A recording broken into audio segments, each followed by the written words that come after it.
Praise the lord అందరికీ. అందరూ ఎలా ఉన్నారు? బాగున్నారా? మనం 40 days fasting prayers heart transformation series అనేది మనము స్టార్ట్ చేసాం కదా. డే 1 ఈరోజు డే 1 హృదయ శుద్ధీకరణ. దాని యొక్క థీమ్ ఏంటంటే పాపములు ఒప్పుకోవటమే నిజమైన మార్పుకు మొదటి అడుగు.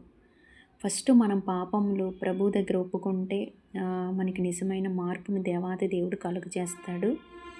అయితే బైబిల్ వాక్యం ఏం తెలియజేస్తుందంటే 1 యోహాను 1:9 మన పాపములను మనం ఒప్పుకొనిన ఎడల ఆయన నమ్మదగినవాడును నీతిమంతుడును గనుక ఆయన మన పాపములను క్షమించి సమస్త దుర్నీతి నుండి మనలను పవిత్రులుగా చేయును.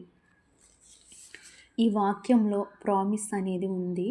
ఏంటంటే మనం ఒప్పుకుంటే దేవుడు క్షమిస్తాడు. నువ్వు ఎంత ఘోర పాపివైనా, నువ్వు అనేక పాపములు చేసిన, అనేక మందికి అన్యాయం చేసిన, మోసం చేసిన, ఏ విధంగానైనా నీ వల్ల ఎదుటి వాళ్ళు నాశనమయ్యారు, మోసపోయారు అని నీకు అర్థమైతే దాన్ని నువ్వు వాళ్ళకి సారీ చెప్తావు. కానీ దాని నుంచి నీకు పూర్తిగా విడుదల అనేది నీ హృదయానికి రాదు, నీ మనసుకు అనిపించదు. కాబట్టి నువ్వు ప్రభు పాదాల దగ్గర నువ్వు ఏమేమి తప్పిదములు చేసావో చెప్పి ఒప్పుకొని, ప్రవ్వా నా పాపములు క్షమించండి, నా దోషములను మన్నించండి ప్రవ్వా తండ్రి, ఇవన్నీ క్షమించండి నా తండ్రి అని నువ్వు ప్రార్థన చేసుకున్నప్పుడు ఖచ్చితంగా దేవుడు విడుదల అనేది నువ్వు చూస్తావు.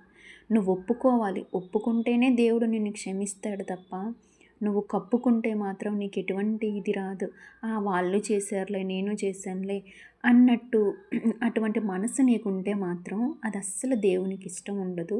ఒప్పుకో, నీ హృదయపూర్వకంగా నీ పాపాలన్నీ ఒప్పుకొని విడిచిపెట్టిన తర్వాత ఇంకెన్నడూ ఆ పాపం వైపు నువ్వు చూడకు, ఆ పాపంలోకి నువ్వు వెళ్ళకు. పాపులు నిన్ను పాపం చేద్దామని ప్రేరేపించినా సరే నువ్వు వాళ్ళతో స్నేహం చెయ్యకు. దయచేసి ఏ పాపంలో ఇప్పటి వరకు ఉండిపోయావో ప్రతి పాపాన్ని కూడా దేవుని సన్నిధిలో చెప్పి విడిచిపెట్టు. ఇదే కదా 40 రోజులు నువ్వు చేస్తున్న ఉపవాస ప్రార్థనకి అర్థం ఉంటుంది. నీ హృదయమే మార్చుకోకుండా నువ్వు ఎన్ని ఉపవాసాలు ఉంటే దేవుడు వింటాడా? నీ హృదయం మార్చుకోవటానికి దేవునికి అవకాశం ఇవ్వు. ఖచ్చితంగా ఆయన నీ హృదయంలోకి వచ్చి ప్రతి పాపాన్ని ఆయన పరిశుద్ధ రక్తంతో కడిగి శుద్ధీకరించి నిన్ను పవిత్రులుగా మారుస్తాడు.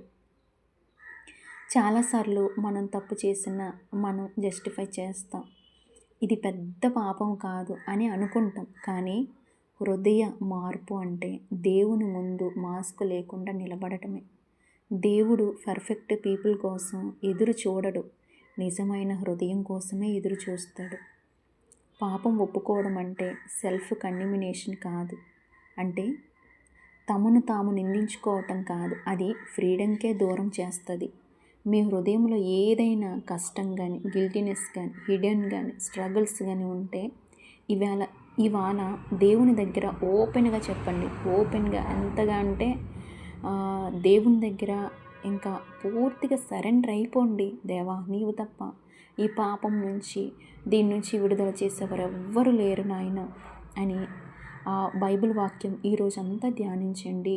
1 యోహాను 1:9 మన పాపములను మనం ఒప్పుకొని ఎడల ఆయన మాత్రమే నమ్మదగినవాడు, నీతిమంతుడు గనుక ఆయన మన పాపములను క్షమించి సమస్త దుర్నీతి నుండి మనలను పవిత్రులుగా చేయును.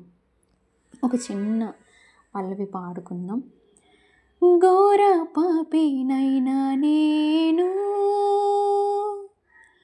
దూరంగా పారిపోగా, ఘోర పాపినైనా నేను దూరంగా పారిపోగా, నీ ప్రేమతో నన్ను క్షమించి నన్ను హత్తుకున్నావయ్యా, నీ ప్రేమతో నన్ను క్షమించి నన్ను హత్తుకున్నావయ్యా. ఎంత మంచి దేవుడవేసయ్యా, నీవెంత మంచి దేవుడవేసయ్యా, చింతలన్నీ తీరేనయ్యా నేను చేరగా. ఎంత మంచి దేవుడవేసయ్యా, నా చింతలన్నీ తీరేనయ్యా నేను చేరగా. ఎంత మంచి దేవుడవేసయ్యా. కళ్ళు మూసుకున్నట్లయితే చిన్న ప్రార్థన చేసుకుందాం. మహాపరిశుద్ధుడ, మహాగణుడ దేవా, నువ్వు ఎంత గొప్ప దేవుడు ప్రభా, పాపంలను క్షమించిన గొప్ప దేవుడు ప్రభా. ఒప్పుకున్నట్లయితే నాయన నువ్వు నిశ్చయముగా విడుదలిచ్చే గొప్ప దేవుడు. ఇదిగో ప్రభా, నా పాపముల నిమిత్తం మొరపెట్టుచుండగా తండ్రి, నువ్వు నీతిమంతుడు, నమ్మదగిన దేవుడు, నా పాపం నుంచి నాకు విడుదల దయచిండి. ఇదిగో ప్రభా, ఈ మొదటి దినము నుంచి ప్రభా ఈ సిరీస్లో తండ్రి ప్రభా నేను పార్టిసిపేట్ చేయుచుండగా 40 డేస్ విషయంలో ప్రభా నీ సహాయం నాకు కావాలి.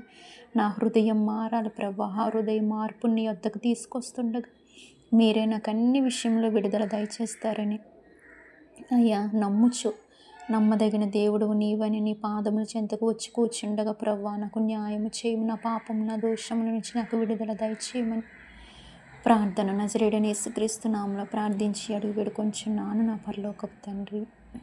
Amen, amen, amen. God bless you. Thank you.